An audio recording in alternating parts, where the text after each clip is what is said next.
Comenzamos a grabar la clase. Muy buenas tardes, jóvenes. Muy buenas tardes, jóvenes. Vamos a hacer un repaso de lo que hemos visto hasta ahora. Y bueno, estuvimos viendo en el primer control de lectura, hasta el primer control de lectura, estuvimos viendo vectores. Si se acuerdan, ¿verdad? Estuvimos viendo vectores, magnitudes y unidades utilizadas en física. Y bueno, culminamos viendo la parte de cinemática, donde en cinemática estudiábamos el movimiento de objetos, o mejor dicho, objetos en movimiento, y este movimiento podía ser sobre el eje X o sobre el eje Y. Si es sobre el eje Y, se llama caída libre. Y para ejemplificar la caída libre, pues dimos un ejemplo, o vimos un video, mejor dicho, de la primera persona que superó la velocidad del sonido sin estar a bordo de una máquina, ¿verdad? Simplemente saltando desde una gran altura. Habíamos dicho, eran como 38.000 metros, o sea, 38 kilómetros. Para que se hagan una idea, un avión comercial alcanza parece que son los 10.000 metros o los 10 kilómetros, 10 u 11 kilómetros sobre el suelo. Pues esta persona estaba a 38 kilómetros sobre el suelo, 38.000 metros, y se dejó caer. Pues este sería un ejemplo de caída libre.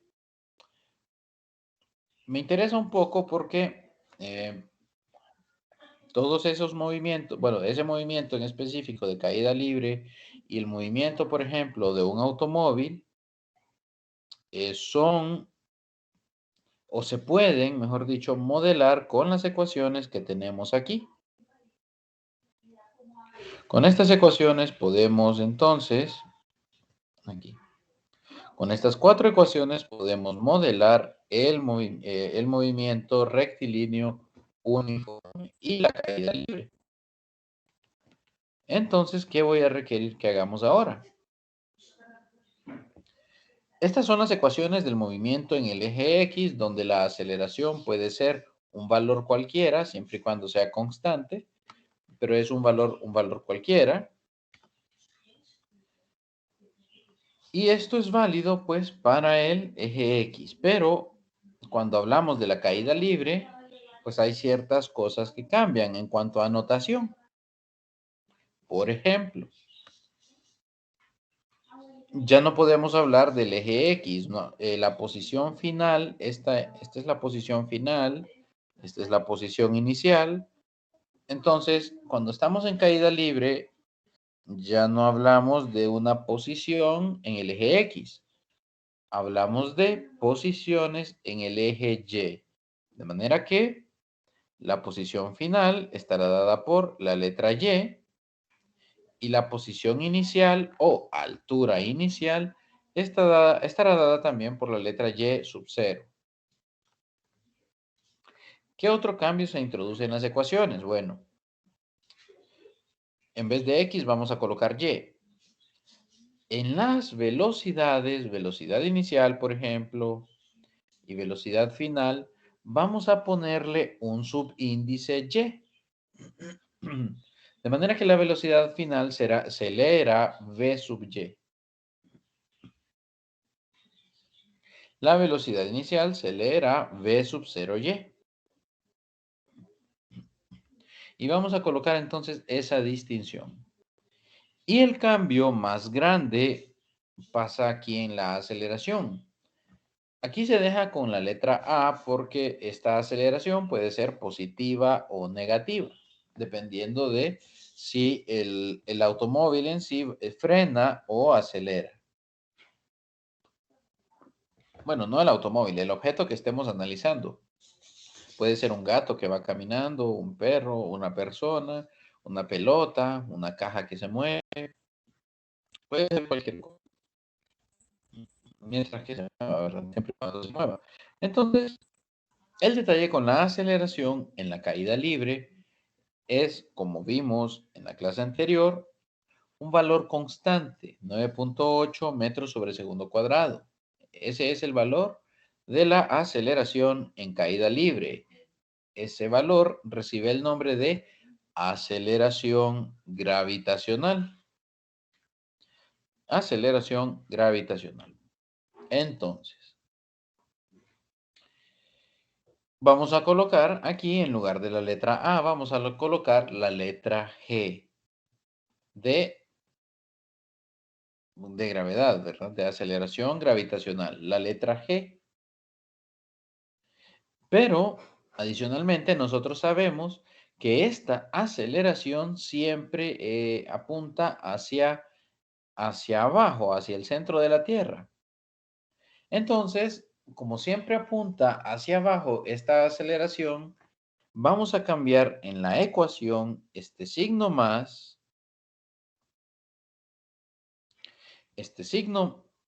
va a cambiar por un signo menos.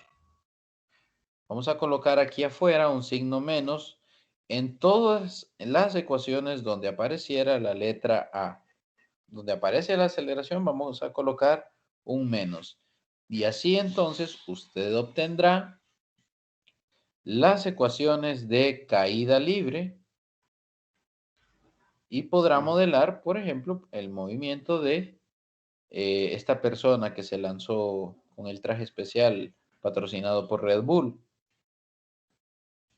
Ahora bien, hay profesores y hay libros que le dicen que deberá escoger el signo adecuado para la gravedad, dependiendo si va a favor o en contra de la gravedad. No es mi estilo, no es mi estilo. Dejemos la gravedad para abajo, pongámosle ese signo negativo y donde sí vamos a tener mucho cuidado es en los signos de la velocidad. Si el objeto va subiendo, la velocidad es positiva. Si el objeto ya va hacia abajo, la velocidad es negativa. Entonces, repito, no nos va a interesar si el objeto va a favor o en contra de la gravedad. Eso, la gravedad es una sola, ¿sí? La gravedad es una sola y tiene la misma dirección sin importar en qué parte del planeta nos encontremos. O sea que para lo que nos va a servir, no nos va a servir para nada, esa visión de saber si va a favor o en contra de la gravedad. Póngale ese signo negativo a la ecuación, trabaje con G igual a 9.8 y fíjese bien únicamente en la dirección de las velocidades, especialmente en la ecuación 1 y en la ecuación 4. Porque ahí es donde va a influir el signo de la velocidad. Repito, una velocidad que va hacia arriba, es decir, un objeto que sube, eso tiene una velocidad positiva. Un objeto que baja tiene una velocidad negativa. Si ustedes manejan eso de forma clara, estamos bien. ¿Cómo sabe usted cuando la posición es positiva o negativa? Bueno, esa podría ser otra pregunta. Usted va a escoger siempre un punto de referencia.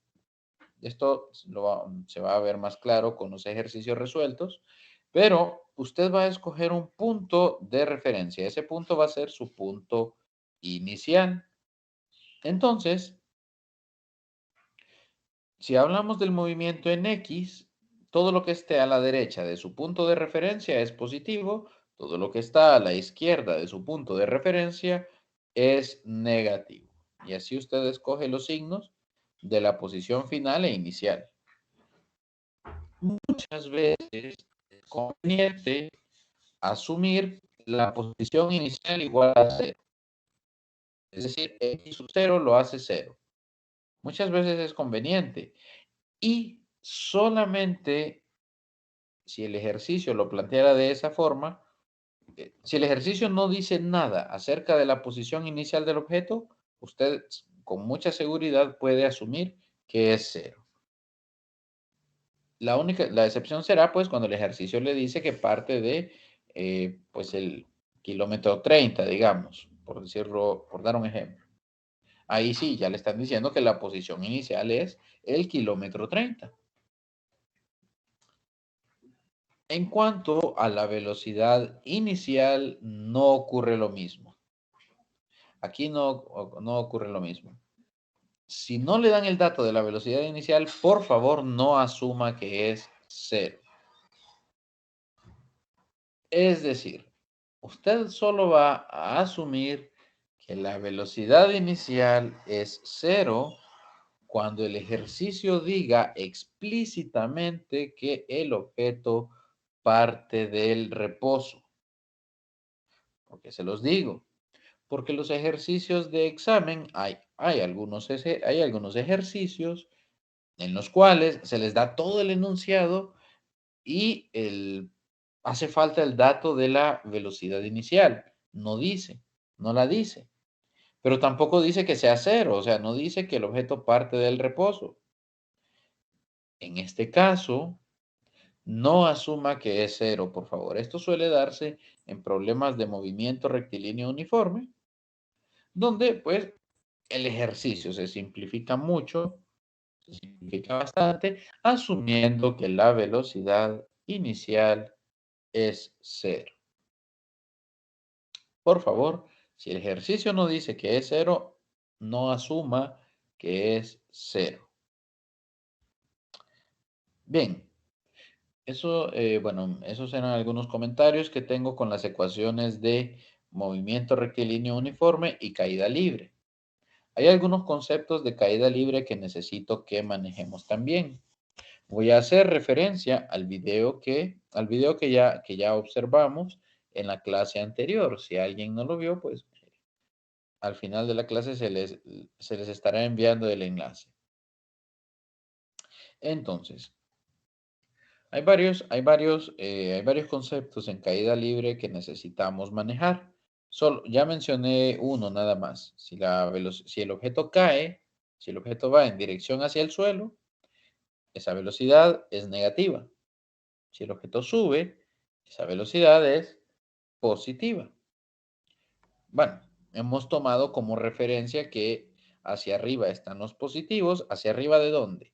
Hacia arriba de la referencia están los positivos y hacia abajo de la referencia están los negativos. ¿Puede cambiar usted el signo? Sí, sí puede. Sí puede. Algunos ejercicios es conveniente hacerlo. Bueno, se puede. En caída libre, usualmente usted puede escoger la referencia en dos lugares. Si usted escoge la referencia en el suelo, pues todas las alturas que estén sobre el suelo son positivas. Y dado que está sobre el suelo, pues no tendrá alturas negativas porque todos los objetos llegan hasta el suelo. Entonces, en ese caso no trabaja con alturas negativas. Pero, si usted coloca la altura inicial, por ejemplo, yo me subo al cuarto piso de un edificio y digamos que el cuarto piso en realidad no es el cuarto piso, sino que es la terraza que está en el techo del cuarto piso. Y yo desde el techo del cuarto piso decido lanzar mi celular al aire. Yo lanzo el celular al aire. Yo puedo escoger, yo puedo escoger mi referencia en dos lugares.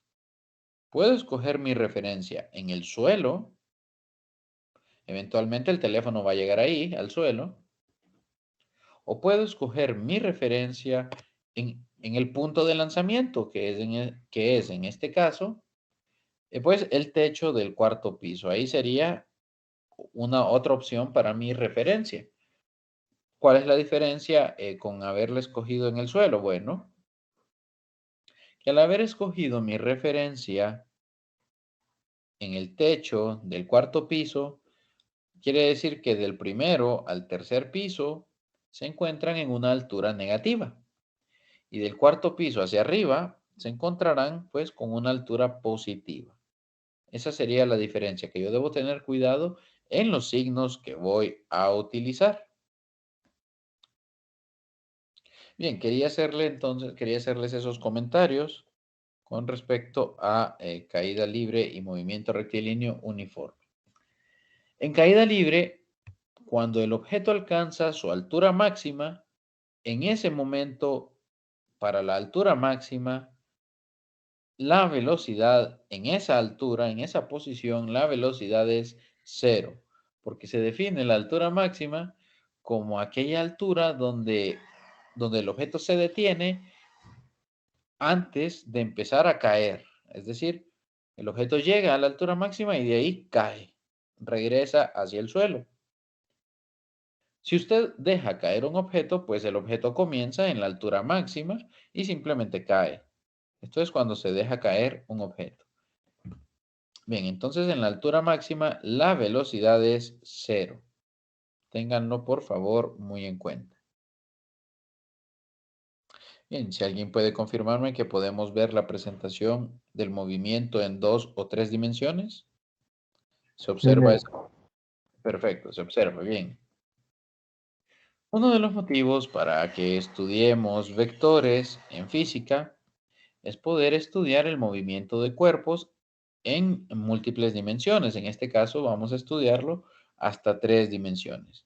Quienes estén en la licenciatura en física, pues bueno, podrán estudiar el movimiento de objetos en 4 dimensiones o más, incluso. Bien, pero eso es otra historia. En 3 o 4 dimensiones. Nosotros nos vamos a limitar, yo voy a presentar el movimiento en 3 dimensiones, pero para efectos de evaluación se evaluará el movimiento en 2 dimensiones. Ok, entonces, ¿qué pasa en 3 dimensiones? ¿Qué pasa en 3 dimensiones? Ya la posición no está dada, por ejemplo, por la letra X. La posición no está dada por la letra Y. La posición está dada por un vector que en este caso llamaré el vector de posición, definido como R, donde R es una coordenada X, una coordenada Y una coordenada Z. Entonces, para ubicar un punto en 3 dimensiones, yo utilizaré este vector, que es el vector de posición. Vean ustedes, X, Y y Z, cada uno pues con su correspondiente vector unitario.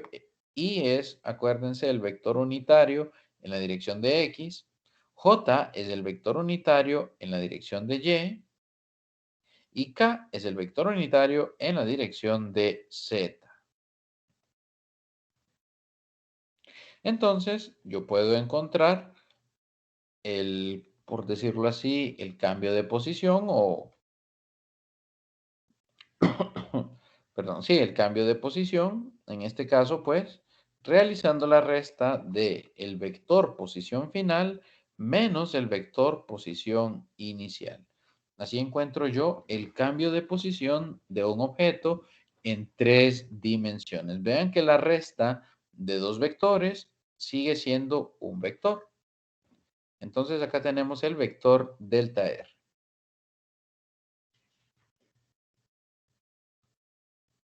¿Cómo se mirará esta diferencia, la resta de 2 vectores? Bueno, coordenada en X de la posición final menos coordenada en X de la posición inicial en dirección de Y.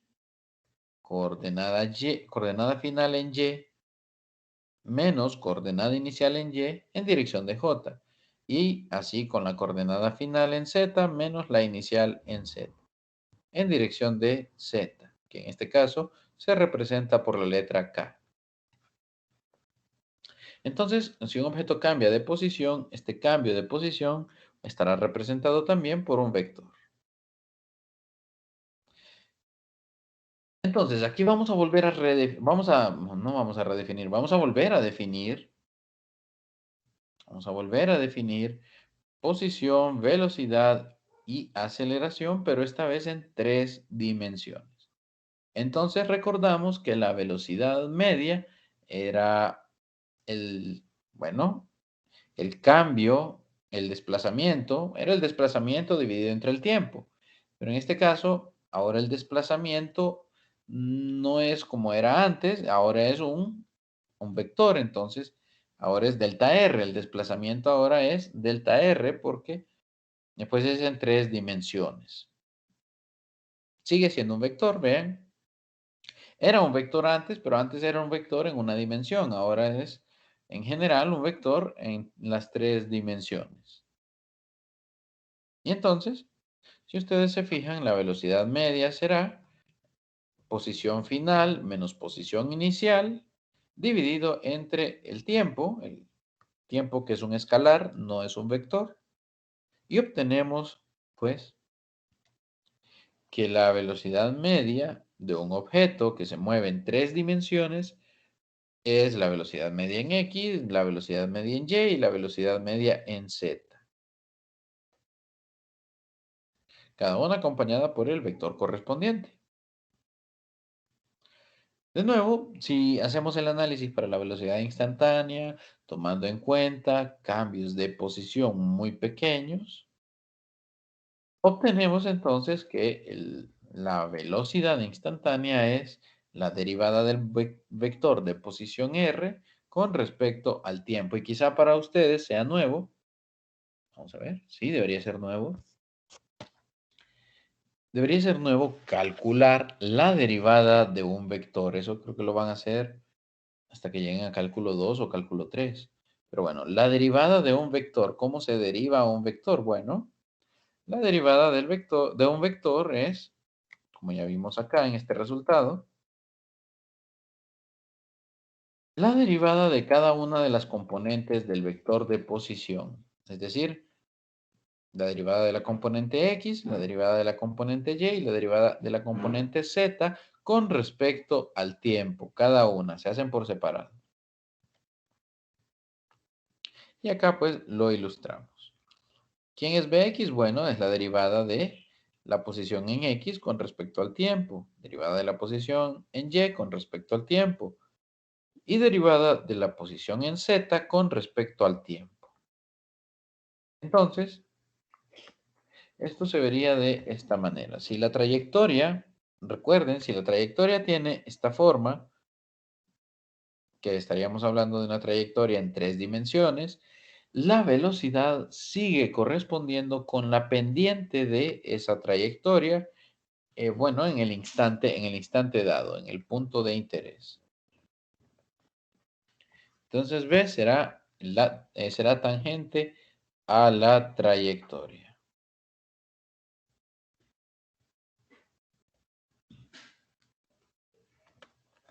Bien, como todo vector, podemos calcular la magnitud de la velocidad, solo que en este caso, considerando que el movimiento es en 3 dimensiones, tenemos velocidad en x al cuadrado, velocidad en y al cuadrado y velocidad en z al cuadrado. Es decir, será la raíz cuadrada de la suma del cuadrado de las componentes del vector velocidad. Magnitud del vector velocidad en 3 dimensiones. En 2 dimensiones, obviamente, aquí estamos en 3 dimensiones, ya en 2 dimensiones, pues como no tenemos en cuenta la componente z, simplemente nos quedamos con x y y. Y bueno, la magnitud será la raíz cuadrada del cuadrado de las componentes x y y de la velocidad. Y la dirección, pues, será la tangente inversa de, aquí era By sobre Bx. Aquí le colocaron B, si estuviéramos en el plano YZ, perdón, esto sería correcto. En el plano YZ esto es correcto. Pero estamos en el plano XY, entonces B sub Y entre B sub X. Ojo, cuidado ahí. El vector aceleración, ok. El vector aceleración, bueno, se construye a partir del vector velocidad, que a su vez este se construía a partir del vector de posición. Entonces, tenemos la velocidad final menos la inicial, dividido entre el tiempo que ha tomado hacer ese recorrido, y tenemos la aceleración. cambio de velocidad con respecto al tiempo. Pero recuerde que V2 ahora tiene componentes X, Y y Z y V1 también tiene componentes X, Y y Z. Entonces, la aceleración tiene componentes X, Y y Z en 3 dimensiones. Y si calculamos la aceleración instantánea, pues tenemos la evaluación de la derivada, la evaluación, sí, de la derivada de la velocidad con respecto al tiempo. De nuevo, estamos derivando un vector, entonces esto se traduce en derivar cada una de las componentes de dicho vector con respecto al tiempo. Y así, pues, encontramos las componentes. Estas componentes acompañarán a los vectores unitarios. Nosotros, como les dije, no vamos a analizar el movimiento en 3 dimensiones. Analizaremos únicamente el movimiento en 2 dimensiones. Únicamente el movimiento en 2 dimensiones que se llama movimiento de proyectiles. Entonces, el movimiento de proyectiles, al igual que el movimiento en caída libre, es un modelo, jóvenes. Es decir, hay cosas que no estamos tomando en cuenta. Por ejemplo, en caída libre no tomamos en cuenta la masa de la persona. En proyectiles tampoco no vamos a tomar en cuenta la masa del proyectil. En caída libre no tomamos en cuenta la resistencia del aire. En proyectiles tampoco estamos tomando en cuenta la resistencia del aire. En caída libre no nos interesa si la Tierra está rotando y probablemente, dependiendo de cuánto se tarde usted en caer, no va a caer en el mismo punto del que partió, porque la Tierra ha rotado. Lo mismo ocurre en proyectiles. En proyectiles no se toma en cuenta la rotación de la Tierra. Hay una pequeña corrección que hay que hacer cuando usted dispara un proyectil para poder dar en el blanco. Si no, debido a la rotación de la Tierra, pues el proyectil no pega donde usted desea que pegue. Entonces, note que estas cuestiones no están siendo consideradas en el modelo de movimiento de proyectiles. Ahora sí, hablando del movimiento de proyectiles, pues eso lo vamos a hacer el día de mañana. Deseo dar gracias por su atención y nos estaremos viendo.